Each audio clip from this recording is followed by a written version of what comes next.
देखिए 2 अगस्त को मोदी जी ने एक नया प्लेटफॉर्म चालू किया पेमेंट के लिए जिसका नाम है ई रूपी। ये यूपीआई की तरह ही काम करेगा लेकिन एकदम यूनिक होगा, इससे चोरी नहीं हो पाएगी, जिस काम के लिए दिया जाएगा वही होगा। आखिर ये वर्क कैसे करेगा इसको समझते हैं, बड़ा सिंपल सा चीज है ये वर्क कैसे करेगा। देखिए जो ई रूपी आया है वो एक्चुअल में ई रूपी ना होके वो यूपीआई का ही एक एडवांस वर्जन है। देखिए रूपी यूपीआई के आगे ई रूपी कर दिए, अब यूपीआई है वो अलग टॉपिक की चीज हो जाता है। तो देखिए इसका जो शुरुआत हुआ है 2 अगस्त 2021 को हुआ है और यूपीआई जो था बहुत पहले से चल रहा है, 11 अप्रैल 2016 से ही चल रहा है। इन दोनों को बनाया है हमारी एनपीसीआई ने। ये क्या चीज है एनपीसीआई? इसको होता है national corporation, national payment corporation of India. यही देश में जितना भी पेमेंट होता है, आप ट्रांसफर कैसे भी करते हैं पैसा वगैरह, इसी को ये सारा चीज कंट्रोल करता है। इसे कहते हैं, इसी के अंडर सब आते हैं, इसलिए इसे अम्ब्रेला कहते हैं, मतलब इसी के छतरी के अंदर सब आते हैं एनपीसीआई के अंतर्गत। अब ये कैसे काम कर रहा है समझिए ध्यान से इसको।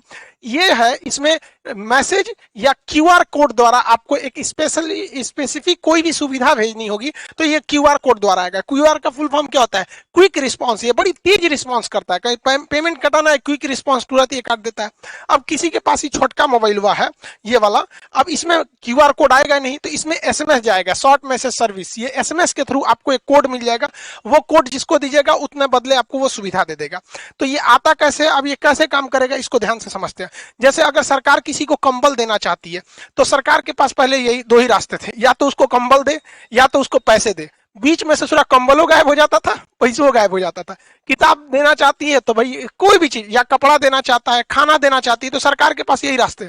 अगर सरकार खाना देगी तो कई तरह से घोटाला, लोग खाने का पैसा मार जाएंगे या खाने की क्वालिटी गिरा देंगे। अभी सरकार ने कहा था मास्क बांटने के लिए 20 रुपया की जगह पे 2 रुपया वाला मास्क बांट दिया था, 50 रुपया मास्क बोला था तो 2 रुपया वाला बांट दिया था। अलग अलग चीज में सरकार पहले देना कुछ चाहती है, वहां तक पहुंच नहीं पाता है, तो इसको ये पूरी तरह से खत्म कर देगा।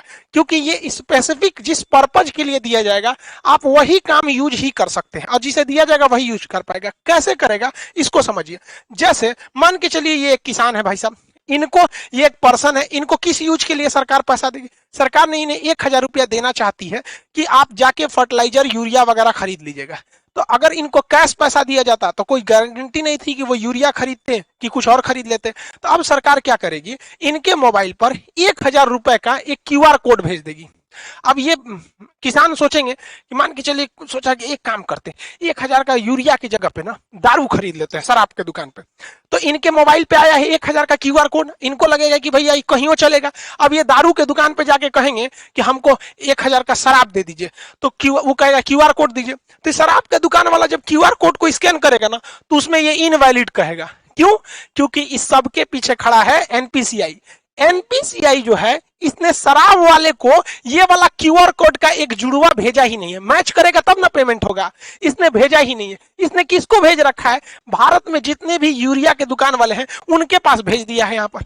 यानी ये क्यूआर कोड अगर इन्हें यूरिया या फर्टिलाइजर खरीदने के लिए दिया गया है तो एक ही साथ एनपीसीआई क्या करता है, एक इनके मोबाइल पे भेजता है और एक सिस्टम में अपलोड कर देता है किसके? फर्टिलाइजर यानी यूरिया वाले के पास। तो यानी ये वाला क्यूआर कोड ये हिंदुस्तान में कहीं भी जाएंगे यूरिया वाले के पास मैच कर जाएगा, बाकी ये किसी को दिखाएंगे मैच नहीं करेगा। तो देखिए इनको 1000 का यूरिया भी मिल गया, आई चाह के भी इसका दूसरा यूज नहीं कर सकते। जैसे मान के चलिए ये बाबा है, इनको 2000 रुपए का इलाज कराने के लिए सरकार ने पैसा दिया कि भैया आप जाइए 2000 रुपए का इलाज करा लीजिएगा, ये फलाना दवा खरीद लीजिएगा, आपके बढ़ोतरी के लिए काम आएगा। इन्होंने सोचा 2000 रुपया का हमारे पास क्या आ गया है? क्यूआर कोड आ गया है। एक काम करते हैं 1000 रुपया का दवाई खरीदेंगे, पहले चलते हैं पोता के लिए ना खिलौना खरीद लेते हैं, हमारा पोतवा बड़ा हो गया, देख ना सीबीएसई बोर्ड वाला है यहाँ पे, इसके लिए सोचेंगे खिलौना खरीदने के लिए। अब खिलौना के जहाँ पे बिल बनवा लेंगे और कहेंगे देखिए हमारे पास 2000 का क्यूआर कोड है, आप इसी में से काट लीजिए, बस लो। खिलौनवा के दुकानिया वाला उस पर क्यूआर कोडवा को स्कैन करेगा ना तो कहेगा इनवैलिड। काहे? ये भैया ये बैठल है कौन? एनपीसीआई। ये बहुत होशियार है, जैसे ही सरकार क्यूआर कोड देती है तो 2 गो देता है, एगो ये बाबा को देगा और जो दवाई इनको लेना है उस दवाई वाले के पास भेज देगा। इसका मतलब इनका 2000 का क्यूआर कोड इसका जो जोड़ा है मैच करेगा तभी ना जी, जैसे ताला चाबी मैच करना चाहिए कि नहीं करना चाहिए, तो इनका जोड़ा जो मैच करेगा दुनिया के किसी चीज से मैच नहीं करेगा। वो जब भी मैच करेगा तो दवाई वाले से मैच कर जाएगा। अभी जाएंगे 2000 रुपये जहां दवाई वाले को देंगे वो स्कैन करेगा, धड़ाक से हो जाएगा। यानी ये क्यूआर कोड जो एनपीसीआई देगी ई रूपी के तहत, वो जोड़ा में देगी, एक आपको देगी एक दुकान वाले को। इसीलिए कहता है जिसको देगी वही यूज करेगा, और जिस काम के लिए देगी वही काम कर सकते हैं। एक और एग्जांपल समझते हैं। मान के चलिए आजकल एजुकेशन में महिलाओं को एजुकेशन बहुत जरूरी है, तो महिला एजुकेशन के लिए बबनी को पैसा दिया गया कि जाओ तुम 5000 का किताब खरीदो, तुम पढ़ोगी देश आगे बढ़ेगा। 5000 रुपए की किताब के लिए इनके पास क्या भेज दिया गया, क्यूआर कोड भेज दिया गया, क्विक रिस्पॉन्स, तुरंत इनको पैसा मिल जाएगा। ये सोचेगी, सोच रहा 5000 किताब खरीदने से अच्छा है ना चलते हैं ब्यूटी पार्लर में मेकअप करवा लेते हैं। मेकअप में पहले पैसा लगता है, कुछ कुछ कुछ कुछ पोत देती हैं सब, एगो झाड़ू रख ले रहती हैं छोट साइज का, अखिया उठा देती हैं, ऐसे छज्जा जैसन बना देती हैं सब। तो मान के चलिए मेकअप करा लेगी। अब मेकअप करेला के बाद कहेगी देखिए हमको मोदी जी ना 5000 रुपया का क्यूआर कोड दिए, आपको पैसा चाहिए था, लीजिए स्कैन कीजिए। तो निकालेगी स्कैन करने के लिए, ब्यूटी पार्लर वाला कहेगा नॉट मैच, जा एक तो मेकअप हो गया, अब मैच ना करेगा। काहे कि जो एनपीसीआई है ना, इसने क्या किया है कि 5000 रुपया का क्यूआर कोड एकरा मोबाइलवा में तो भेजबे किया है, साथ ही साथ जिस किताब के लिए भेजा गया है वो किताब कहां कहां बेचती है, जहां जहां वो किताब बिकती है उस दुकानदार के पास भी है वहां पर, तो वही किताब ये वाले में मैच करेगा। समझ में आ गया कि नहीं आ गया? दोनों चीज में मैच नहीं कर सकता है, ये फायदा है। इसीलिए इसे कहा जाता है कि स्पेसिफिक पर्सन ही यूज कर सकता है और उसी काम के लिए यूज कर सकते हैं जिसके लिए इसे भेजा गया है। ये क्यूआर कोड जो है ई रूपी का, ये बनेगा कैसे? अब देखिए कैसे बनेगा, उसमें बैंक बनाएंगे, सब बैंकों की जिम्मेदारी है। अभी शुरुआत में कुछ बैंक है जैसे एसबीआई, एचडीएफसी वगैरह वगैरह, धीरे धीरे सारे बैंकों को इससे जोड़ दिया जाएगा। बैंक के पास ही ये अधिकार होगा ये प्रीपेड सर्विस देने के लिए। जैसे मान के चलिए बहुत सारी कंपनी है, डेल कंपनी है, अमेरिका की डेल कंपनी या कोई कंपनी है, वो चाहती है अपने किसी वर्कर को मुंबई भेजी है काम से कि अब मुंबई में उसको रहने के लिए बढ़िया होटल चाहिए, तो उसने वर्कर को दिया कि लो भैया 20,000 रुपया तुम ताज होटल में रह जाना, क्योंकि मेरी कंपनी का नाम होगा, ताज होटल में रहोगे तो। लेकिन वर्कर सोचेगा ताज होटल में ना रह के कोनो और होटल में रख देते, पैसा बचा लेंगे, तो कंपनी को लॉस लगा कि नहीं लगा? तो अब कंपनियां क्या करेंगी, धीरे धीरे जब ये एडवांस होगा तो वो क्या करेगा, डेल कंपनी किसी बैंक को कहेगा कि हमको 20,000 रुपया का ताज होटल का एगो कूपन दे दीजिए, क्यूआर कोड दे दीजिए। तो ये 20,000 का देगा तो कुछ अपना चार्ज भी लेगा, 20,000 का देगा तो। अब बताइए ये आदमी जो कंपनी थी या सरकार थी उसने कूपन बनाने को दिया, तो ये बैंक किसको रिक्वेस्ट भेजेगा, एनपीसीआई को। ये 1 सेकंड के अंदर अंदर इसको कोड बना के दे देगा। एनपीसीआई 3 गो कोड बनाएगा। पहला एगो रखेगा अपने पास कि बाई दी में कोई विवाद हो गया तो हम मैच कर लेंगे, एगो उस वर्कर बाकी बैंक को दे देगा। तो बैंक इसको देगा एगो वर्कर को कि हाँ भैया ले जाइए आप ताज होटल में रुकिएगा। एगो स्कैन करने के लिए कहाँ चल जाएगा, ताज होटल के पास। अब लो तुम ओबराय होटल में लगाओगे, किसी और होटल में लगाओगे, वो सुनबे नहीं करेगा। क्यों?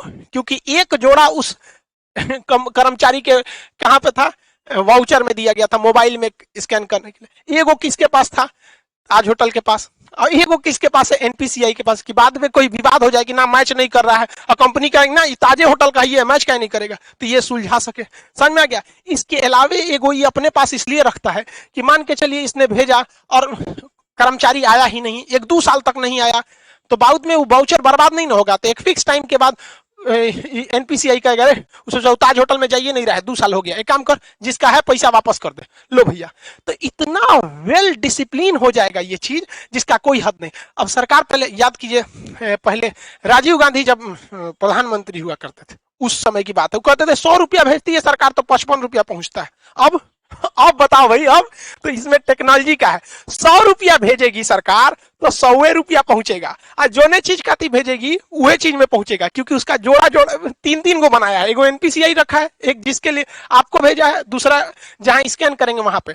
अब जैसे मान के चलिए किसी को, अब आप इतना तो समझ ही गए, अभी सरकार ने कुछ मंत्रालय को इसमें किया है, आगे जाके सारी चीजों को इसी से जोड़ दिया जाएगा, वही काम ही आ सकता है। कई ऐसे डिपार्टमेंट है सरकार के जहां देते पेट्रोल भरवाने का पैसा कि लीजिए फलाना अधिकारी हैं आप, पेट्रोल भरवा लीजिएगा 10,000 का और दौरा कीजिए गांव गांव में विकास हो रहा है कि नहीं। तो सर अधिकारी क्या करते थे, सब घर में सुतते थे सर, अब पेट्रोलों का पैसा बेच देते थे सर। अब सरकार ई ना करेगी, अब सरकार उनको 10,000 रुपया का पेट्रोल ना 10,000 रुपया का क्यूआर कोड देगी, लो बउआ तू 10,000 का क्यूआर कोड लो। और भारत के पेट्रोल पंप को भी वो क्यूआर कोड सेम दे देगी कि हमारा अधिकारी जहां आएगा पेट्रोल भरवाएगा क्यूआर कोड दिखाए दे देना। अब अगर वो घरे में बैठल है, कैश पैसा आना नहीं है, टाइम के अंदर खत्म नहीं होगा तो एनपीसीआई वापस पैसा सरकार को भेज देगा। अब लो, तो इसीलिए इसे कहा जाता है कि स्पेसिफिक पर्पज के लिए ही स्पेसिफिक इंसान ही यूज कर पाएगा। तो ये पूरा खेल चल रहा है एनपीसीआई के अंडर में, वो काफी मैच कर रहा है इसको। इसके और भी बहुत सारे फायदे हैं। पहला कि इसके लिए किसी भी तरह के नेट की जरूरत नहीं है, आपको जरूरत नहीं है, जो पैसा काटेगा उसको जरूरत है। अब मेरे पास क्यूआर कोड आ गया है तो हमको क्या जरूरत है नेट कोड का, जो पैसा काटना है जो दुकानदार है उसके पास रहना चाहिए, पर्सन के पास नहीं रहना चाहिए। इसके लिए किसी एप्लीकेशन की जरूरत नहीं है।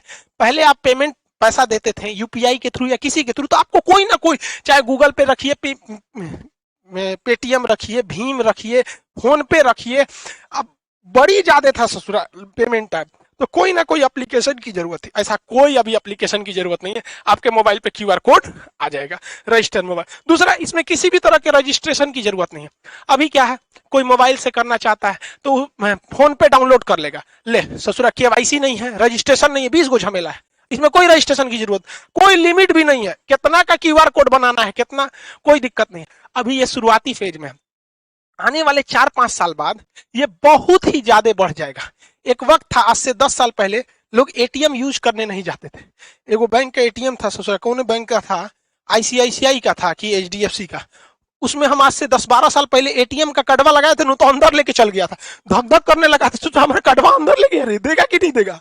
लेकिन आज देखिए एटीएम कितना फेमिलियर हो चुका है, तो धीरे धीरे ये भी काफी फेमिलियर हो जाएगा। अब आप समझ गए कि ये स्पेसिफिक काम में ही इसे यूज किया जा सकता है। आने वाले वक्त में सारे लोग अब ऐसे ही करेंगे। जैसे कोरोना में किसी को आपको खाना देना है, तो एक काम कीजिए, आपको मान के चलिए दिल्ली के लोगों को खाना देना है, तो आप क्या कीजिए, 1000 क्यूआर कोड बना लीजिए, और उस क्यूआर कोड का एक कॉपी तो एनपीसीआई के पास रहेगा, आपको दुइये को ना मिलेगा। तो आप क्या कीजिए, उस 1000 क्यूआर कोड को दिल्ली के होटल को दे दीजिए और बाकी बचा को 1000 जनता को दे दीजिए। तो वो क्यूआर कोड कहां जाएगा, होटल में, खाइबे करेंगे, बाकी तो पैसा मिलेगा नहीं। तो जिस काम में जाएंगे अब पैसा वहीं यूज होगा। बहुत बहुत धन्य है भैया ये टेक्नोलॉजी जो आया, अगर ये टेक्नोलॉजी नहीं रहता, नेट इतना नहीं रहता, तो बहुत ये सब चीज बहुत मुश्किल थी।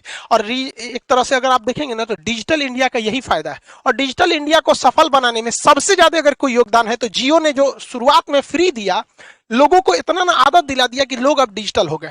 पहले डाटा बहुत महंगा मिलता था, 999 में 1 GB ऐसे करके 3G मिलता था, और रात भर अगर डाटा ऑन हो गया, सुबह उठते आदमी देखता था डाटा ऑन, और ये बाप मर गए रे ससुरा, सब उड़ जाएगा। आज कोई टेंशन ही नहीं, सबका डाटा हमेशा ऑन रहता है। तो इसमें जियो ने भी बहुत ज्यादा योगदान दिया है, दुनिया में सबसे सस्ता डाटा हम लोग को देकर।